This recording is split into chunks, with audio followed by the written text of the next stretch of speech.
So, magandang araw po sa ating lahat mga ka-stroke. Magandang umaga. So, for today's video ay ipapakita ko po sa inyo ang mga dapat gawin kung ang iyong kamay at mga daliri ay talagang wala pang galaw. Yung talagang hindi pa nagre-response. Yung talagang nakaganyan pa. Ayan. Pero pagka yung mga bago-bago, mga bagong labas sa ospital, kadalasan ay nakadiretso pa ang kanilang mga kamay. Hindi pa sila bumebengkong. Ayan. So, ipapakita ko sa inyo kung paano mga dapat gawin sa daliri at sa kamay. So, kung bago ka pa lang po sa akin channel, please subscribe at huwag niyo kalimutan pindutin ang notification bell para updated tayo sa mga video na kagaya nito na lumalaban sa stroke. So, samahan niyo ako hanggang sa huli. Alright? My Stroke Journey. Daily Life. So, umpisahan na po natin bago pa dumating itong si Pepito. ay umpisa na po natin. Yung pong ibang mga bahagi ng video na ipapakita ko po sa inyo ay ito po ay naipakita ko na rin po sa inyo dati sa ibang video. Pero ito po ay siyempre kasama po ito na hindi ko po kasi naipaliwanag noon na pagka wala pang galaw. So ngayon po ay papakita ko po sa inyo ang mga dapat gawin kung wala pang galaw ang iyong kamay. Ayan. So ito pong gagawin natin ay siya po ay ipapakita ko po sa inyo ang mga dapat pisilin muna bago mag-stretch. Ayan. So number 1 po, papakita ko po ay wala po siyang galaw, wala pang pagka binubuhat po, talaga nabagsak na ganyan. Ayan, so gagawin po natin, ayan, papatong po natin ganyan. Doon po sa mga bago-bago pa na, lalo't yung mga bago labas sa ospital, ay ang kamay po nila ay hindi pa po yan nakaikom na ganyan. Umiikom po yan pagka nakailang buwan na, pagka lumampas na siya ng 6 months, mga 7 months, siya po ay naninigas na, nagsasarado pong ganyan, at bumebengkong ng ganyan. Ayan. Tapos bumabagsak ang balikat. So, papakita ko po sa inyo, kung wala pa po siyang galaw, una po natin gagawin ay dito po, pipisilin po dito sa pagitan ng thumb at saka ng hintuturo. Dito po, ayan. Pindutin po natin ng mga 10 times. Ayan. Gawin po natin ng mga 3 sets din. 10 times repetition. Ayan, ito po. Ito pong ganito. Ayan. May makakapa po kayo ditong kanal at yun po ang pipindutin natin. Ayan. Ayan po. 10 repetition. Tapos 3 times dito po. Ayan. So, ang sunod naman po ay ipapakita ko sa inyo ay dito po naman. Ayan. So, ititihaya po natin ang ating kamay. Ayan. Tapos, ito po dito. Dito po sa may bandang itaas po na pinagsusuotan ng relos. Ayan, dito po sa forearm. Sa ilalim po ng forearm dito po. Ayan, dito po. Sa bandang kaliwa, sa parteng kaliwa. Ayan. Ayan, pipisilin din po yan. Ayan. Nakita nyo po, ayan. O. May gumagalaw po yung daliri niya, ano po. Para sa daliri po ito, na hindi pa siya nakakagalaw. Ayan. Yan po ang mga pinipisil. Gawin din po natin yan ng 10 ulit, 10 repetition at 3 sets. Then, and pagkatapos po niyan, ay so, igaganyan na po natin. Kung hindi pa siya matigas, kasi wala pa nga siyang galaw eh. Ganyan. Kung wala pang galaw, ayan, gaganyanin po. Kung meron naman po kayong makakatulong sa bahay, na sa pamilya, membro ng pamilya, ay pwede nyo pong ipagawa. Ayan, ganyan po yan. Ayan. Tapos bibitawan.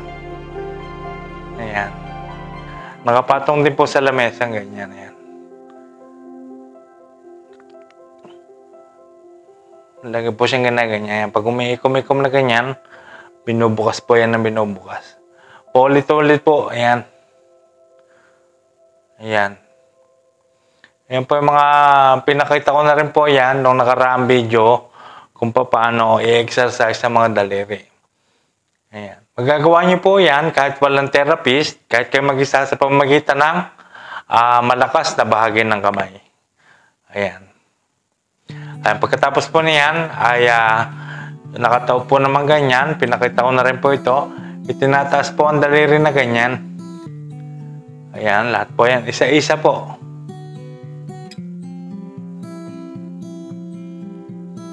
Ayan. Kapag lagi natin ginagawa yan, magkakaroon na siya ng movement kahit kapraso. Kaprasong galaw. Ayan. Ginaganyan. Ayan. Pwede rin po siyang patagalin na ganyan. Tiga pa 5 seconds. Parang ganito. 1, 2, 3, 4, 5. Ayan. Tapos yung ganun din sa susunod. 1, 2, 3, 4, 5. Ayan. 5 seconds. Ayan. Pwede po din natin gawin yan. So, yun po. Tapos po, ito po ay mamasahin ng ganito po. Ayan. Yun po talagang kung wala pang galaw. Oh. Ayan. Hindi pa siya gumagalaw. Ayan. Ganyan din po. Pwede nyo pong gawin yung 10 repetition at 3 sets din. Ayan. Ganun po, yan. Pagka wala pang galaw, gagawin po natin yan araw-araw. Hanggang dito po lang yan sa forearms. Iba po ang exercise sa balikat pagka wala pang galaw. So, ipapakita ko rin po yon sa susunod na video. So, yun po mga exercise pagka talagang wala pa siyang galaw. At pagka nagkaroon naman po siya ng movement, ganyan, o gumagalaw na siya ng kontenting ganyan, ay inyo na pong laging ganunin ng ganunin. Galawin nyo ng galawin. Igalaw nyo ng igalaw. Kahit ganyan lang ang movement niya. At yan po ay sa mga susunod na mga buwan o weeks, kung mabilis ang progress, ayan po ay magdedire-diretso na po ang paggalaw niyan. So, yun po muna ang mga exercise at saka masahe para sa kamay na talagang wala pang galaw. Pero yung po mga bagay na yan ay yan po ay depende rin po kasi yan sa kung ilang taong ka na ikaw ay na-stroke. Meron kasi nga mga bata pa na na-stroke. At saka meron din mga senior citizen na 60 and above ay mga na-stroke na yon, ay sila po yung medyo mabagal ang progress dahil sila po ay medyo, hindi ko naman sinabing, yung nga, matanda na. Ayan. So, yun po naman mga medyo bata pa na na-stroke, mabilis pong progress ng kanilang paggaling kasi po, mabilis po ang pag-response ng kanilang brain sa tinamaan ng stroke.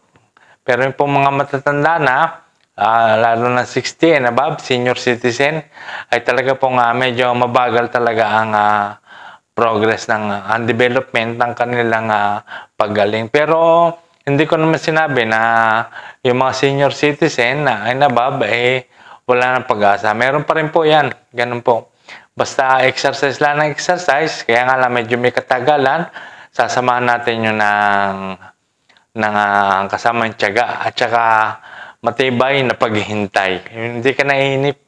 Ayun, ganun. At yun po ay talagang meron ding may dudulot na maganda. So, basta ituloy-tuloy lamang po ang pag-exercise, yung mga pinakita ko lalo sa mga wala pang galaw. Ayan. So, ito po ay kasi ito ay isang na-request po ng ating isang manonood rin na nag-comment na papaano naman kung wala pang galaw. So, yun po ang mga gagawin ng wala pang galaw. At doon po naman sa paa, ay ganon din po. Meron din po muna yung mga kailangan pinipisil, pinipindot, kaya kailangan i-massage eh. Mas maganda kung may mamassage muna bago ka magpa-therapy. Ayan, so kasi matagal siyang nakapahinga na hindi gumagalaw, yung halos mga ugat niya ay natutulog na. At saka isa pa, ay hindi siya nadadaluyan ng dugo na maganda. Hindi nakakapag-circulate sa kanya ang dugo na maganda at kadalasan ay lumiliit. Ang halimbawa mga tinamaan ng stroke ay lumiliit, pumapayat. Kagaya ng paa, pag matagal kang hindi mo nagagamit ang paa, matagal siyang hindi nailakad, ay siya po ay lumiliit. Na unti-unting nawawala na yung muscle kasi hindi nga siya na-exercise. So, dapat ay continuous ang kanyang exercise at para maibalik yung kanyang mga muscle. Ito rin po ang aking masasabi para doon sa mga naka-recover na nag-exercise na sumasakit ang kanilang muscle. Yun po ay karamihan po, ibig sabihin noon ay dati ka po nag-exercise tapos ikaw po tumigil ng matagal, ay yung pinatural na talagang sasakit ang iyong mga muscle. So, kaya kailangan hindi siya masyadong matagal ang kanyang pahinga. Kung ipapahinga man siya ay pinakamataas na ang isang araw. Kaya nga dapat yung pag-exercise natin sa loob ng isang linggo ay meron din siyang isang araw na parang pahinga. Meron din dapat siyang day off. Ayan. Tapos, continuous ulit ang exercise. At saka po, dapat yan ay may routine. Pwede nyo pong ilista o ilagay sa cellphone ang inyong mga dapat na gagawing exercise para meron po kayong routine na ginagawa. For example po ay sa kamay muna. Yung halimbawa ay yung pagtaas-taas ng kamay na ganyan. Ayan. Yung overhead reaching. Ayan. Tapos yung diagonal reaching. Ayan. Basta yung sa mga kamay muna ay yun muna ang ating gagawin. Ayan. So, wag po nating exercise ng sa loob ng isang araw ay gagawin mo yung lahat-lahat pati sa paa. Kung sa kamay, kamay muna. Ayan. Tapos iba pa rin po ang exercise ng sa shoulders. Ayan. Kasi po, pag na-stroke po, kasi talaga, pagka bagong labas ka pa sa ospital, nakadiretso pa ang kamay mo eh. Tapos, tuwid pa ang kamay mo. Mararamdaman mo ang pagbengkong niyan pag nagtatagal na siya. Ayan, unti-unti na siyang tumitigas siya. O nagiging bengkong na ganyan. Ayan, tapos kapag especially pag maglalakad ka, ay mararamdaman mo ang kamay mo ay bumibengkong na ganyan. So, hindi nyo pa po mararamdaman sa ngayon yan. Kasi po kalalabas nyo pa lamang sa ospital. At sasabihin ko po sa inyo, yung mga bagong labas po sa ospital, ayan po ay mas magandang i-therapy. Kasi fresh na fresh pa ang kanilang kamay kasi nakadiretso pa, malambot pa. Malambot pa. May maganda pang pagkakataon, maaga pa, para mabigyan sila ng pagkakataon na maibalik yung galaw. Kasi malambot pa eh, madali siyang i-exercise, madali siyang i-therapy. Yun. So, yung mga bago pa lamang lalo na stroke, ayan. So, dapat, yun po talagang dapat nagpupursigi na i-exercise ang kanilang bahagi ng katawan na tinamaan ng stroke. Ayan. So, kasi pagka medyo matagal ka na, halos kung nakalampas ka na ng 1 year, talagang medyo matagal ang progress ng paggaling. Medyo parang wala kang nakikitang development. Pero yun po naman ay nagkakaroon din ng magandang galaw, gumagaan siya, kaya kanya nga lamang ay medyo may katagalan. Kapag ikaw ay naka 1 year na na-stroke. Ayan, pero kung ikaw ay ka-stroke lamang, kalalabas mo pala sa ospital, mas maganda po talaga na yun ang ine-exercise. Maganda. Ine-stretch ang kamay, ine-stretch niya ganyan. Ayan. At yun po ay nagkakagalaw ng konti. Kahit ganyan lang ang galaw. Ayan. Ayan po ay magdidiretso na. Ayan. Pero po yung mga isang taon na mahigit pero wala pang galaw, ay talaga napakatagal pa ng progress noon. Yun po ang masasabi ko. Especially doon sa mga senior citizen na stroke, medyo mabagal na mag-response ang kanilang tinamaan ng stroke. Ayan, kahit exercise ng exercise, pero yun po naman ay may pag-asa pa rin na gumalaw. Hindi ko po sinasabi na yun po ay wala na talagang pag-asa. May pag-asa pa po. Ayan. So kagaya po na sinabi ko last video, tayo pa mga na-stroke ay may pag-asa po ang ating sakit. Ayan. So kaya nga, binuhay pa nga tayo, di ba? So may pag-asa pa. Kaya wag tayong mawawala ng pag-asa, especially doon sa mga senior citizen, wag po rin tayo mawawala ng pag-asa at laban lang ang laban kasi po may laban hanggat kinabubuhay para makahabol pa sa gulong ng buhay, gulong ng mundo, para naman mapakinabangan mo yung iyong tinamaan ng stroke kahit ba hindi siya perfect na 100%. Kasi ulitin ko po talaga sa inyo, talagang hindi na siya 100% na perfect na maibabalik talaga yung ating tinamaan ng stroke. So, pero bagamat ganon, wag pa rin po tayo mawawala ng pag-asa dahil may laban pa.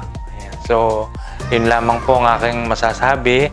Tatagan natin ang loob, tatagan mo ang loob, lalo ka na bago ka na stroke, kalalabas mo pa lang sa ospital, hanggat maaga ay inyong iterapi yan dahil kayo po ay may pag-asa pang mabilis na gumaling. Yan. Yung po mga babagong lumabas, huwag po nating ititigil yan ng naka-stack sa bahay ng matagal kasi pagka po yan nanigas at naka-isang taong kat nanigas, ay talagang matagal na ang progress ng iyong paggaling at pag-exercise. Ayan. So, yun po ang aking masasabi. Huwag tayo mainip. Kailangan tayo may tiyaga para tayo bumalik at maigalaw na natin ang maganda ang tinamaan ng stroke sa ating katawan. Maigalaw na at mapakinabangan. So, yun po ang aking masasabi. So, maraming salamat po. Yan po muna ang ating video. Doon po sa mga walang galaw ang kamay, mga pinakita ko ng mga pinipisil, ayan po ay talaga ngayon po dapat ang pinipindot yan. Especially kung bagong labas ka sa ospital. Yan, gagalaw yan. So maraming salamat at doon po sa mga stroke na lumalaban ay mabuhay po kayong lahat. Ayan. At saka huwag natin pong kalilimutan na yung tayo mga na-stroke ay tayo po ay gagaling. Lakas. At titigas. So maraming salamat po sa panonood and God bless.